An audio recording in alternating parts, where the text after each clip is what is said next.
Now, you and I were discussing earlier in the week, these are very valid charges. A lot of people in Los Angeles, I know my own friends there, I'm sure you have friends, some prominent members of the community there, like Justin Bateman, the famous actress, saying that when Harry and Meghan visited the fire-ravaged embers of burning buildings and people's homes the other day, the cameras, of course, handily there, catching them on camera. Justine Bateman said they're disaster tourists. Others called them tragedy vultures. Others called them grief grifters. They're cashing in for their own publicity purposes. That was the allegation. Now, you know, I don't know if they took that on board. They said they were offended. They told their favourite gossip column, page 6 in the New York Post, that they were very offended by what Justin Bateman said. Well, let me tell you, it wasn't just her. Loads of people are thinking that, particularly in poor Los Angeles right now. Anyway, old Meghan hasn't got the memo. She went back. She went back today, or was it yesterday? You know, this time theatrically clutching bags full of supplies for the victims, hugging them and all that. I mean, when is she going to realise that this is tawdry? It doesn't look good. It looks like she's trying to get publicity for herself, to look like an angel who's helping the victims. When is she going to get that through her thick head? Now, TMZ has been notoriously generous to Harry and Meghan when it comes to their coverage of them, to the point where I believe that they have gotten scoops directly from the Sussex's team in the past to thank them for some of that favorable coverage. And on their television show, TMZ's show, which is really fun because it's Harvey Levin, who's an attorney. He's at the, he's the head of the newsroom, and all of his reporters are shouting things out at him. And in their episode recently, they were talking about Harry and Meghan's trip to Pasadena, and there was only one person in the newsroom that believed that there was an ounce of sincerity there. Even Harvey Levin said, if I'm not allowed to go to see if my home still exists, and I see that Harry and Meghan are able to take a private tour with the mayor, I'm absolutely furious. I even saw a story today, which I know would crush you as much as it crushed me, about a man that couldn't get in to save his 3 dogs. He had to call a reporter who was on the scene. The reporter broke into his home and saved his dogs for him. That is how hard it is to access your own homes right now, your own land, and Harry and Meghan are just traipsing around in the ashes. Yes, it's absolutely ludicrous that she's still showing up and conveniently being caught on camera.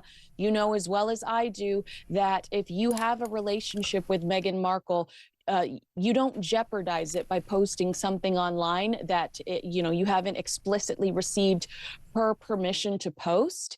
And we found out that Meghan was at this charity event on Monday through a social media post by that charity, where Meghan was featured up close, hugging an individual and dropping off items. Clearly, she gave someone permission to post that. Where is the authenticity there? Where is the sincerity there when you are making sure that everybody's there to catch your good deed? Yeah, and you and I discussed this the other day, but it's worth mentioning again. Look, this is the city of the stars. The biggest stars in the world live there, superstars. I don't know, Tom Hanks, Tom Cruise, Nicole Kidman, you name them.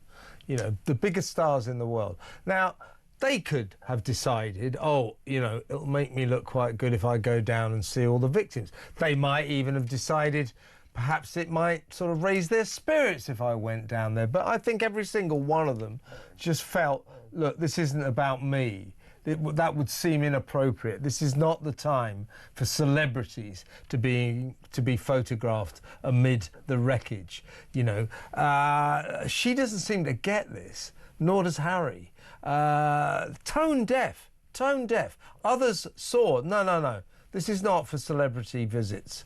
She doesn't get it, to the extent that she gets all the criticism on day one. Tragedy vultures, grief grifters was trending. And she goes back.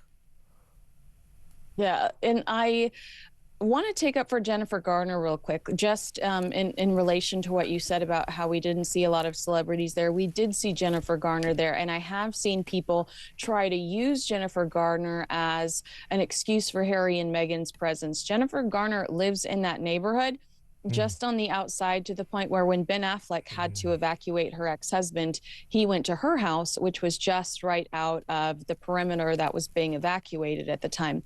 She also lost a dear friend of hers from church in the fire. That is why she felt compelled to be there. This is her neighborhood, and she lost a friend in the fire. I don't think in any way, shape, or form that you can compare Jennifer Garner and Meghan Markle. Meghan drove almost 200 miles. 200 miles, yeah. I mean, to have to be documented helping someone. It would be better, preferable, if she didn't do that. Now, she also...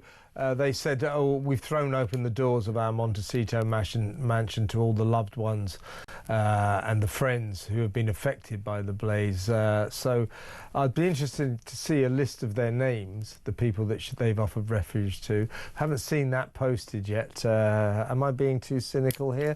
I don't know. But anyway, I said earlier, one small solace is that Meghan has delayed, postponed the release of her Netflix cooking show With Love Meghan because it was supposed to come out this week on Wednesday, and yesterday indeed, she said that would be inappropriate. I've got some sympathy with that. We criticised her for allowing the trailer for the series to come out the day after the New Orleans and Las Vegas terrorist attacks. That was bad timing, so we can't exactly have a go at her for delaying the release of With Love Meghan. So yeah, I've got. Well, we can have a go. We can have a go over the fact that she tries to make it sound like it was her initiative and her idea, and I am hearing over here in Los Angeles that it was Netflix's idea, and Netflix is the one that wanted to delay it. This was not something that, that is what the gossip is over in the States. Not that this was Meghan Markle's big idea. I agree. Her selfless idea. I was about to say that. I mean, as I say, I'm sure that was partly Netflix as well. And it's been delayed all the way, or postponed all the way until March the 4th. I'm thinking time to re-edit, eh? Netflix thinking maybe we could sharpen this series up and make it a little bit less schmaltzy. I don't know. But the point is, by this announcement, it is a headline-hitting announcement. It looks like she's getting publicity for her show out of all this. So all of her actions here, they're just tawdry. And, my visceral reaction is that it's just wrong. It's wrong. It looks wrong. Here she is in the car park, theatrically, caught on camera, unusually, carrying bags full of supplies.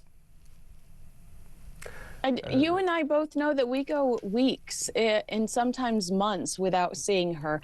Don't you think it's a little suspicious that we've seen her twice in the last week and she is quote unquote volunteering? Isn't that a little suspicious that she can disappear for months at a time, but the 2 times we see her recently, she is conveniently caught on camera doing something for someone else? It reeks of, I need you to like me because I really, really, really need you to like my show, because I really, really, really, really need Netflix to renegotiate my contract. Yeah, good luck with that, Meghan. I don't think your new contract will be forthcoming, to say the least. Kelly Osbourne also got involved today. She like me, she said, is it just me or does this feel all wrong? She just, same as Justine Bateman, just said these people are disaster tourists, tragedy vultures, photo op, turning what's up the poor city of Los Angeles' horrible fate into a photo op. It just seemed all wrong. Let's quickly talk about her other half, old Ginger Nuts, Prince Harry. He's coming back to Britain next week, we understand, for another of his solo trips. She's not coming. As I've said many times before, I don't think she'll ever step foot in this country ever again. Anyway, he's coming back on his own. The King, the kind-hearted forgiving king has offered him a place to stay at Buckingham Palace. We hear it's being reported that he's turned that down, but he's coming back amid great disappointment on his part, because he was hoping to get a full fat police armed guard like the rest of the royal family get. He is only going to get limited protection.